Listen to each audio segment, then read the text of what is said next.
Hello, and welcome back to my channel. So I thought there would be no better time than today to talk about Easter eggs. And of course, not the ones that are made of plastic with the candy or the money inside, even though this is where the Easter eggs we're going to talk about today derive from.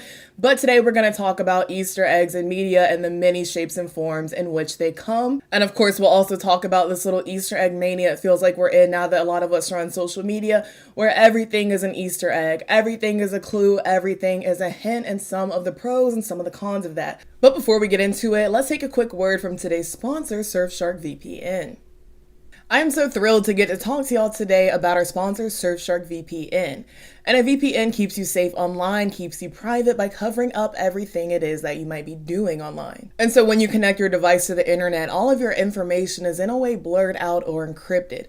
So anyone who's trying to snoop in on you cannot see what you're doing or where you're doing it from. And honestly, I feel like I'm always Googling something maybe a little questionable for the channel, whether it's maybe some potentially questionable, inappropriate song lyrics, whether it's an artist's entire life, so to speak. And so I just feel a little bit better when I know that people can't look in on that. A VPN lets you virtually travel the world, and with Surfshark, you can have access to over 3,200 different servers in over 100 countries.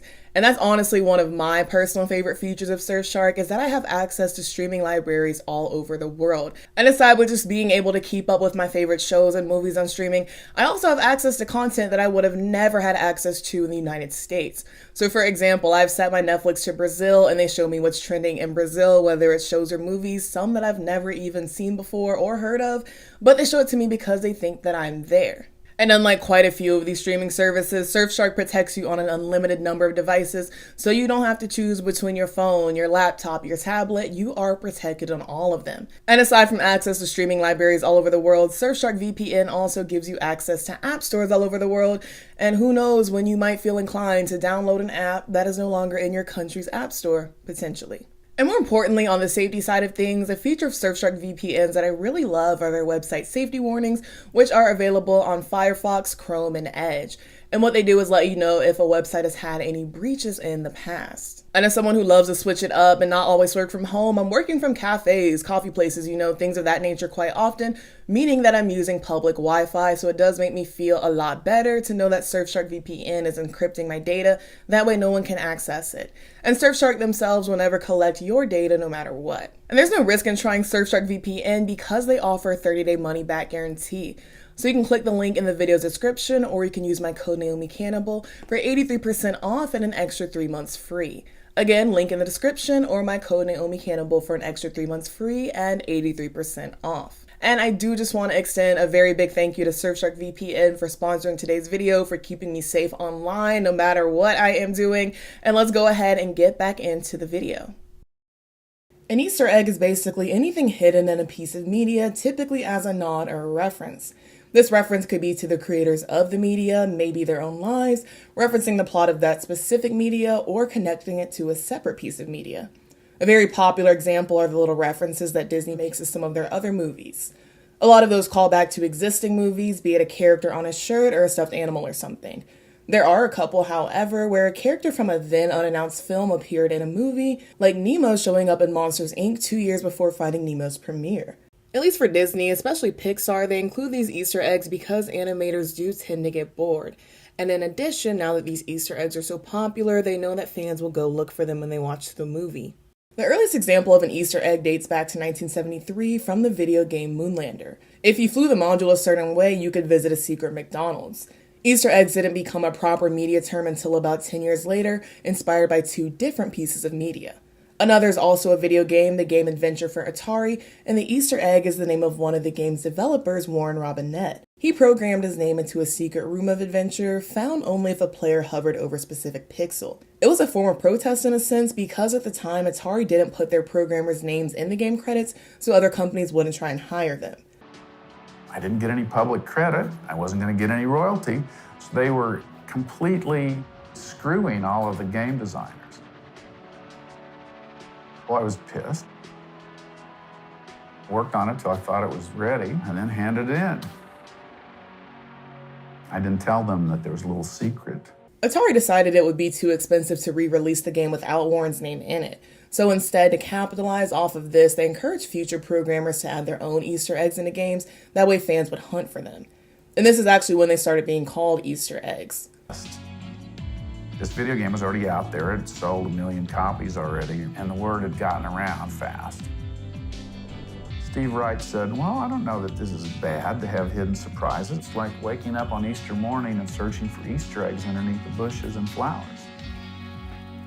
So Easter eggs as marketing, especially through word of mouth, have been around for decades now.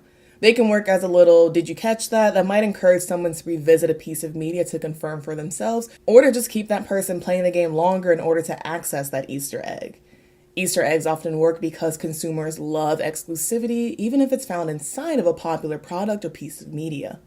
Another contender for the originator of the media-type Easter egg is the 1975 film The Rocky Horror Picture Show. During filming, the cast had a real Easter egg hunt on set, and some of the eggs were hidden so well that the cast never found them, and so 3 of them made it into the final cut of the movie. There's debate as to whether these count as true Easter eggs because they were accidentally included, unlike the aforementioned Easter eggs included in the video games. Regardless, the Rocky Horror movie further popularized the concept of Easter eggs, especially in film, also meaning things hidden in media, of course, not just the real ones. On the music side, back when vinyls and CDs were more popular, artists hid tracks in their albums. Usually these hidden tracks could be found by rewinding the album at the first track. Hit play. This is the first song. What I'm actually going to do now is hit rewind. And rewind back. Let's see where this goes. Oh my goodness, we are rewinding back beyond track 1. We are now minus. We are counting up towards the start of track 1. Let's see what happens here.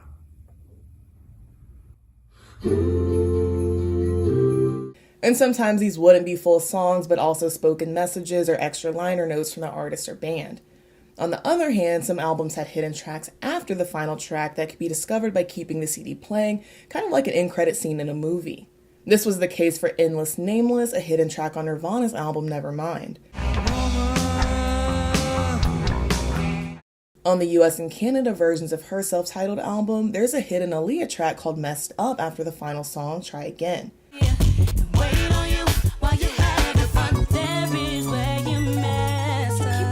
Aaliyah had intentionally planned for Messed Up to be a bonus or deluxe song because she didn't want it on the standard version, nor did she want to give the song away to someone else. This is for the physical, obviously, because it's not on the track listing for streaming.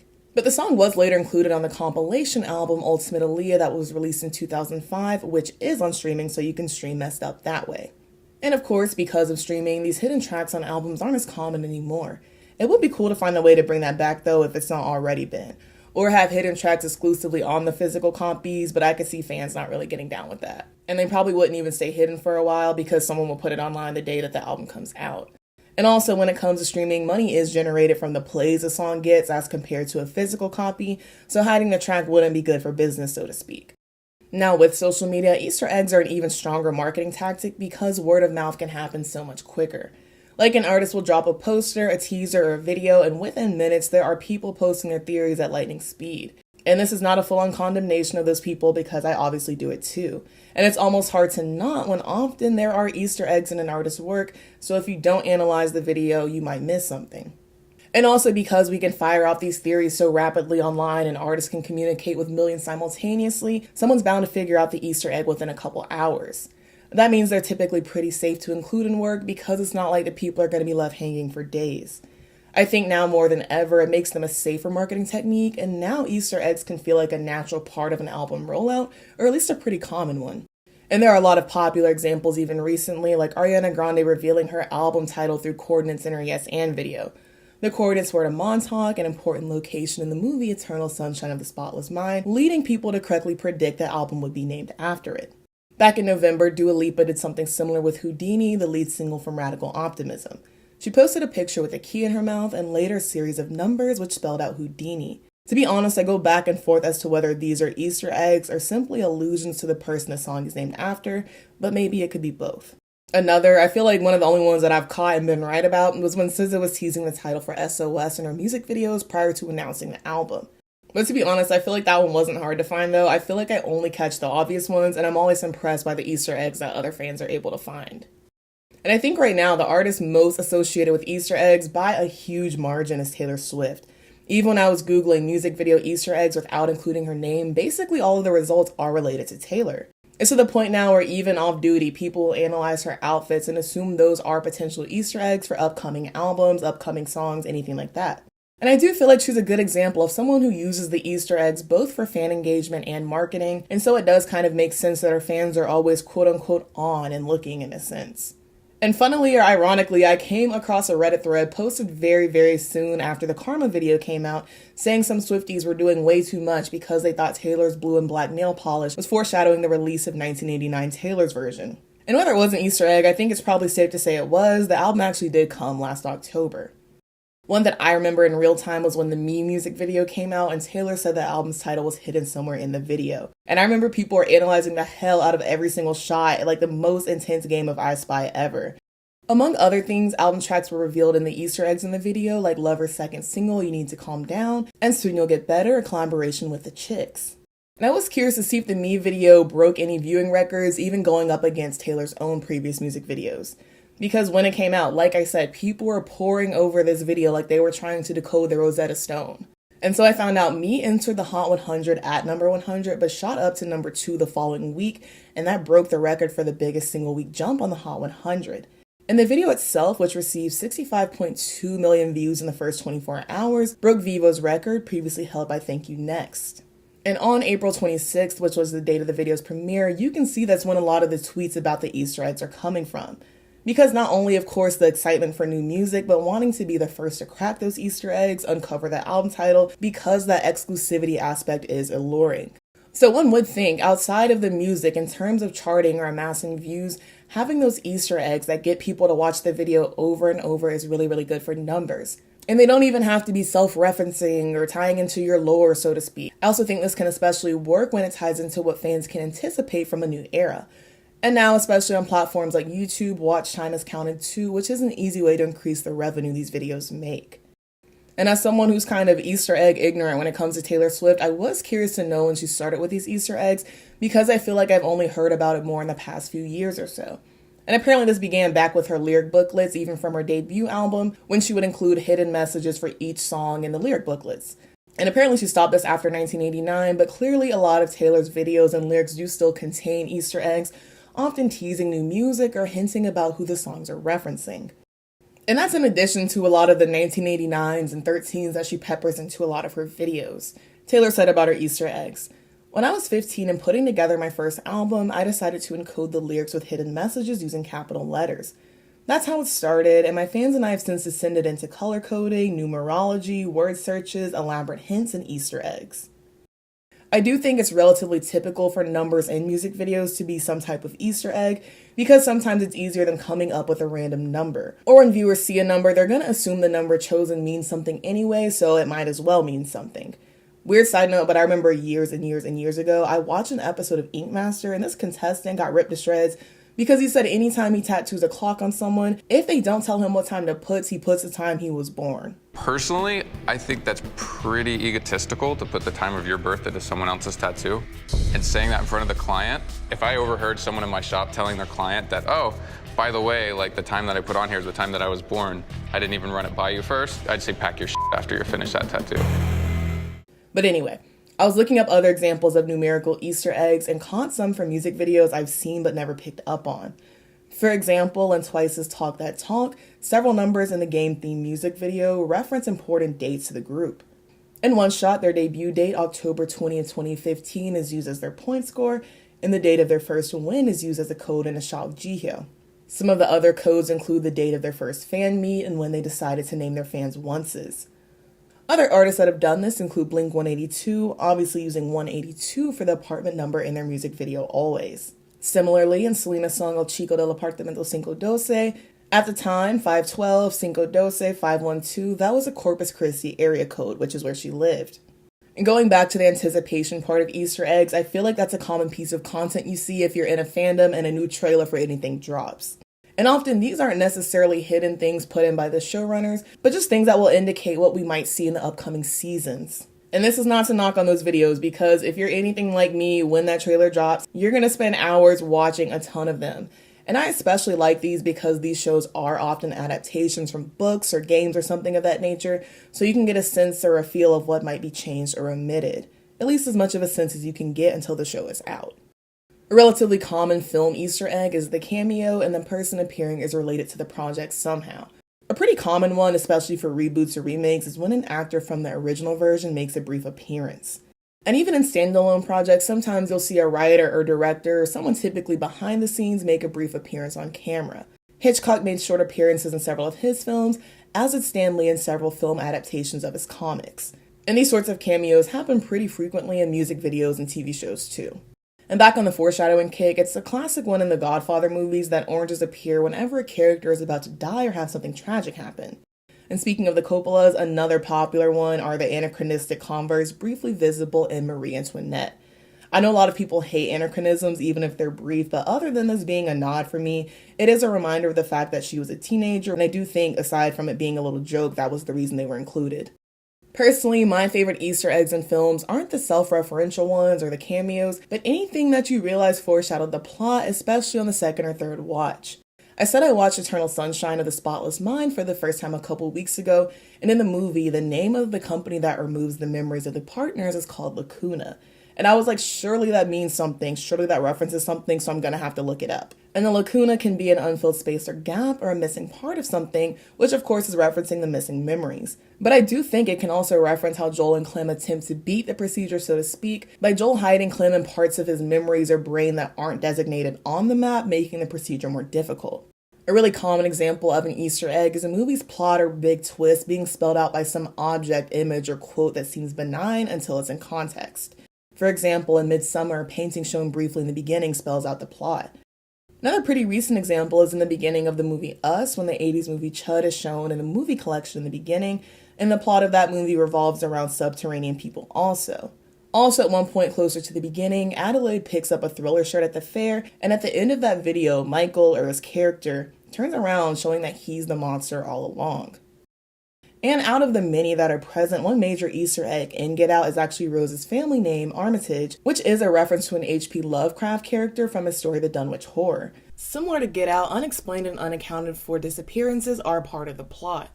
Lovecraft was also a notorious racist who espoused ideals of white supremacy, also very similar to Rose's family, especially her father and brother.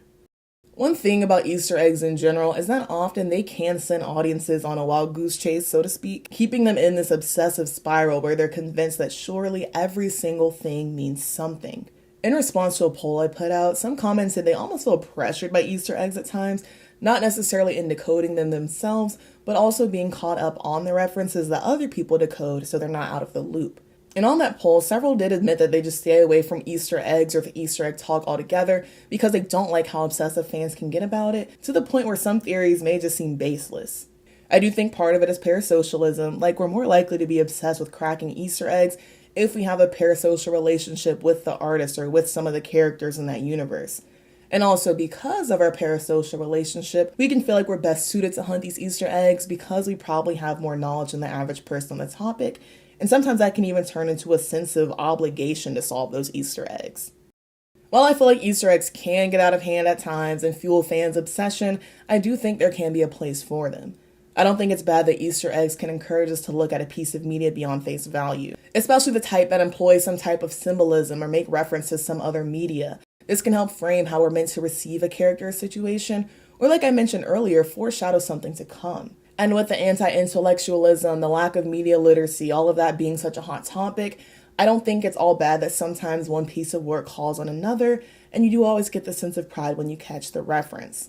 But like I said, I do get that sometimes these Easter eggs can sometimes purposely fuel obsession and cause us to make meaning where there is none. Maybe sometimes the curtains are just blue or the carpet just has that particular pattern from that movie. And in other cases, it signifies a new album is coming or reminds you of another piece of media, and that's a statement on what we can expect from this story. As always, be sure to let me know your thoughts and your feelings, and if you haven't yet answered my poll, and even if you have and you just want to reiterate your points here, let me know your thoughts on Easter eggs. Are they something you like to uncrack? Something you like uncrack? Is that a word? Anyway, is that something that you like to participate in? Something you like to unpack? Or do you like to just, let the people who love the Easter eggs do the work, and you're like, whenever you come with a theory, I'm going to be reading and eating it up because that's kind of how I am. Or are you in one of the camps who's like, I'm not a huge fan of these Easter eggs because they send people on tirades, they make them delusional, so to speak, and they kind of detract from the work. And also, if you're pro Easter egg or you just have an answer to this question in general, what was the Easter egg that just blew your mind? You were like, oh my God, something new is coming, or this completely shifts how I thought about this piece of media. What's that one Easter egg that just sticks with you? Let us know down in the comments. As always, thank you so much for watching. Be sure to like, comment, and subscribe so that you can stick around for more. Also, make sure you follow me on Twitter if you want to keep up with me there. And if you'd like to become a channel member and get early access to videos, the link is in the description. Again, thank you so much for watching. I love you all so very much, and we'll see you so very soon. Bye-bye.